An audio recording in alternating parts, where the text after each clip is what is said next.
Good evening, visitors. Welcome to the Australian War Memorial's last post ceremony. My name is Jenny Halpin, and joining us today from the Australian Army is Captain Michelle de Friskbaum. We warmly welcome the family of brothers Private Dudley Lucas and Private Basil Albert Lucas, whose story will be told shortly. This evening, we are honoured to acknowledge the Honourable Christy McBain, Federal Member for Eden-Monaro and Minister for Regional Development, Local Government and Territories of Australia. We also warmly welcome Mr Bob Goff, Vice President of the 2nd 30th Australian Infantry Battalion Association, and Mrs Barbara Goff. As always, we welcome the veterans who have served, those that are still serving, and the families that love and support them. The live stream of this ceremony is made possible by the Returned and Services League of Australia and the RSL and Services Clubs Association. We welcome members who are watching the broadcast of this ceremony across Australia. During this evening's ceremony, wreaths will be laid at the base of the Pool of Reflection by family and visitors to the memorial. Now, if you are able, could I please invite you to stand and join in singing the National Anthem.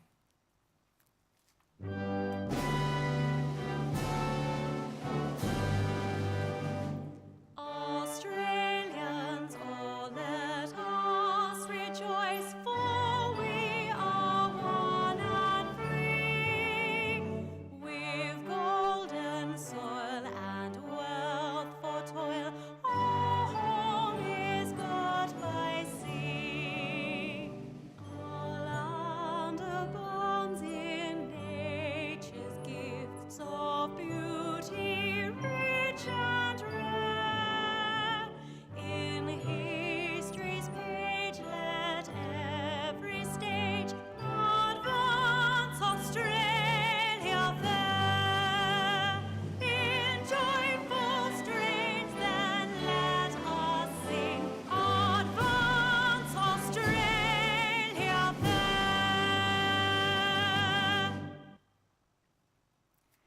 If you require a seat, please be seated. The Australian War Memorial was the vision of Charles Bean, Australia's First World War official historian. Bean landed with the Australian troops on Gallipoli and stayed with them at the front through to the end of the war.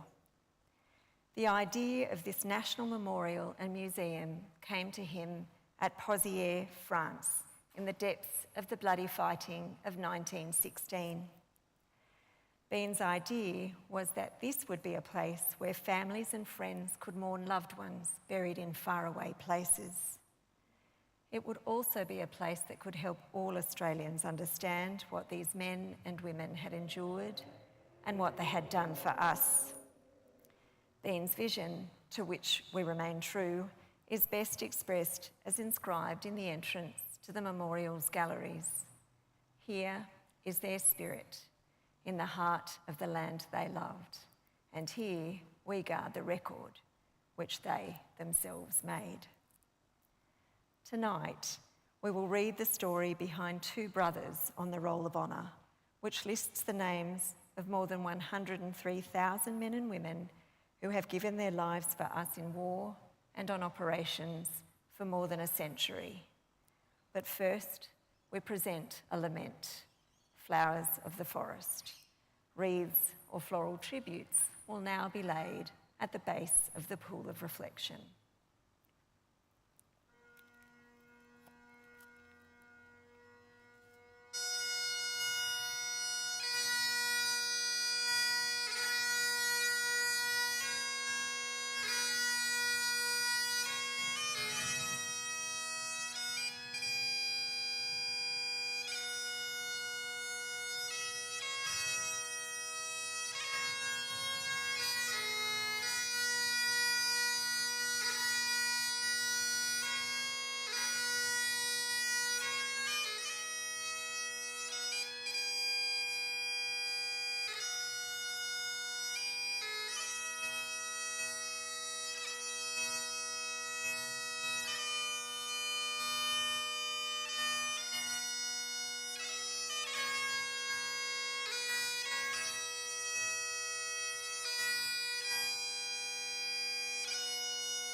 Today we remember and pay tribute to Private Dudley Dick Lucas and Private Basil Albert Lucas. Dudley and Basil were born in Bega, New South Wales, the 9th and 12th of 15 children born to Alice Christina Bonham and her husband Henry Joseph Lucas. Known as Dick, Dudley was born on the 9th of October 1913, with Basil born 5 years later on the 21st of September 1924. In March 1929, Alice died giving birth to her youngest son, Christopher. Shortly after her death, Henry moved with his 15 children from Bega to a disused dairy along the Brogo River. The family remained in the area throughout the 1930s, suffering again with the death of another brother, Harold, in 1933. The younger children attended the local Brogo North School, walking 7 kilometres each way every day. Once their schooling was finished, most of the brothers, including Dudley and Basil, worked as rabbit trappers and bark strippers to support their family. With the outbreak of the Second World War, both Dudley and Basil were eager to enlist in the Australian Army. By early 1941, Dudley already had 2 failed enlistments under his belt, while Basil had been discharged following an enlistment attempt in 1940, once military authorities discovered he was only 15 years old.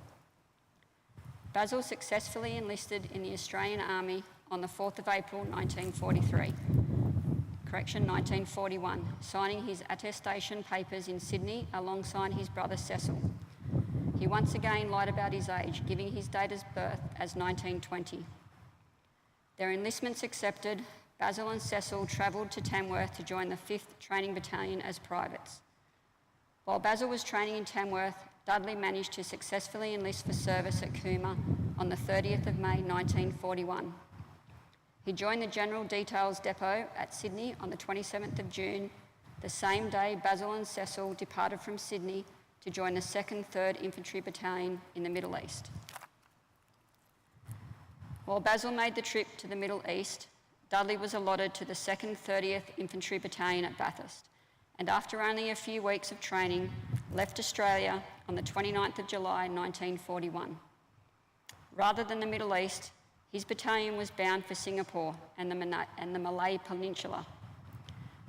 Basil and Cecil arrived in the Middle East at the end of July, and by September were serving with the 2nd 3rd Battalion on garrison duty in Syria.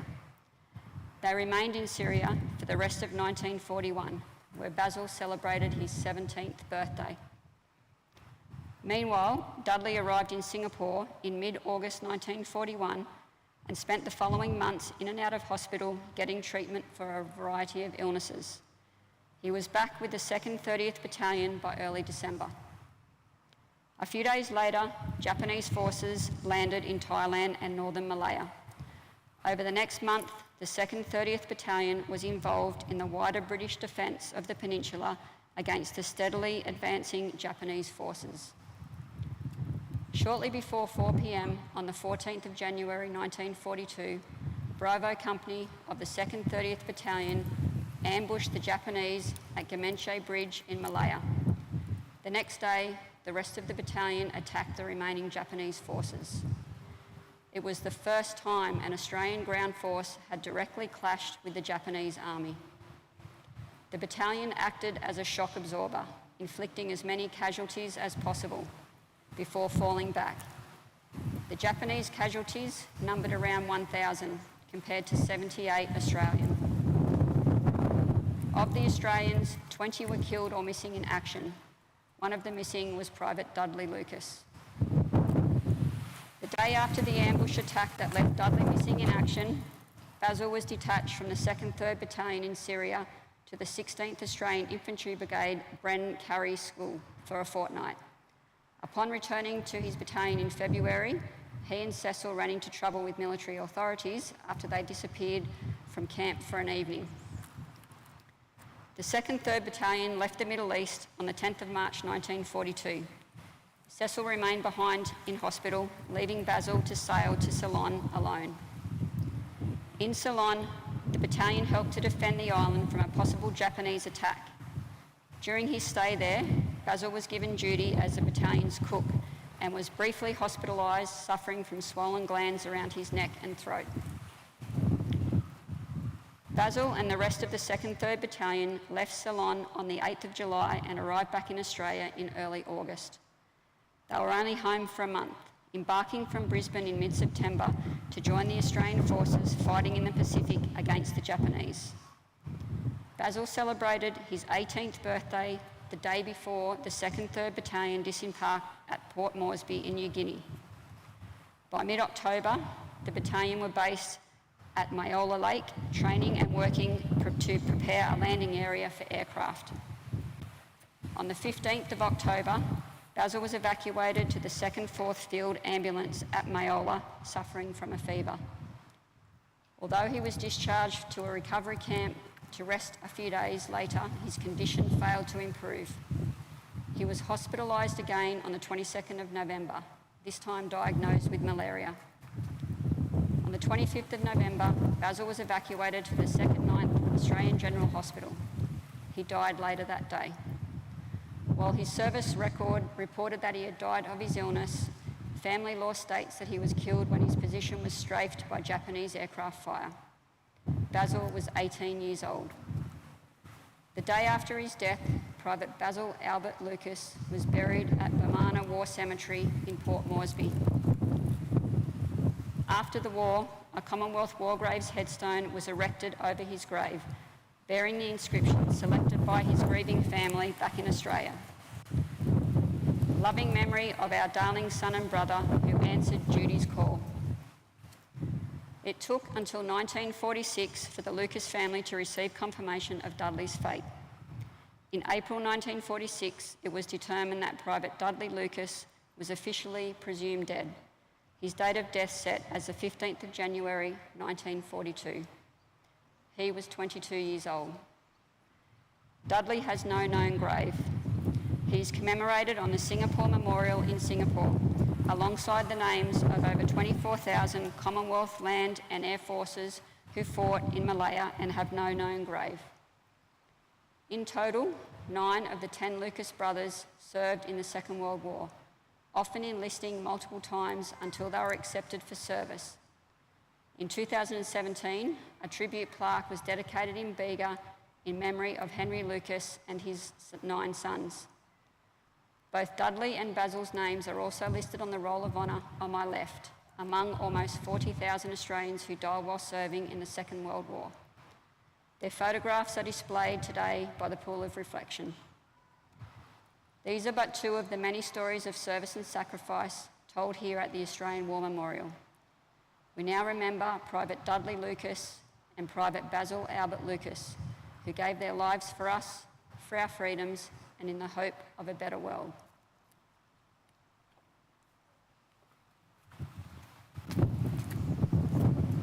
Please stand for the reading of the Ode and the sounding of the last post.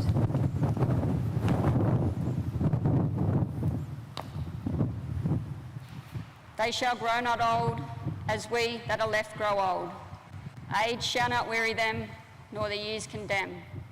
At the going down of the sun, and in the morning, we will remember them.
lest we forget.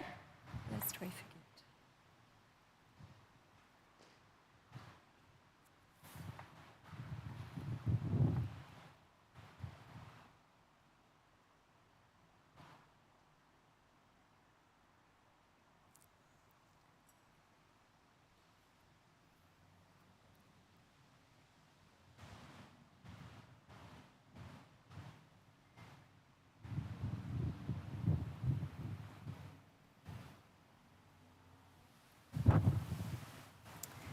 We leave you this evening with the words of the memorial's founder, Charles Bean. Many a man lying out there at Pozières or in the low scrub at Gallipoli, with his poor, tired senses barely working through the fever of his brain, has thought in his last moments, well, it's over. But in Australia, they will be proud of this. Ladies and gentlemen, girls and boys, that concludes the last post ceremony. On behalf of our director, staff and volunteers, thank you for visiting the Australian War Memorial today and for your continued support during the memorial's development project. We wish you all a very pleasant evening.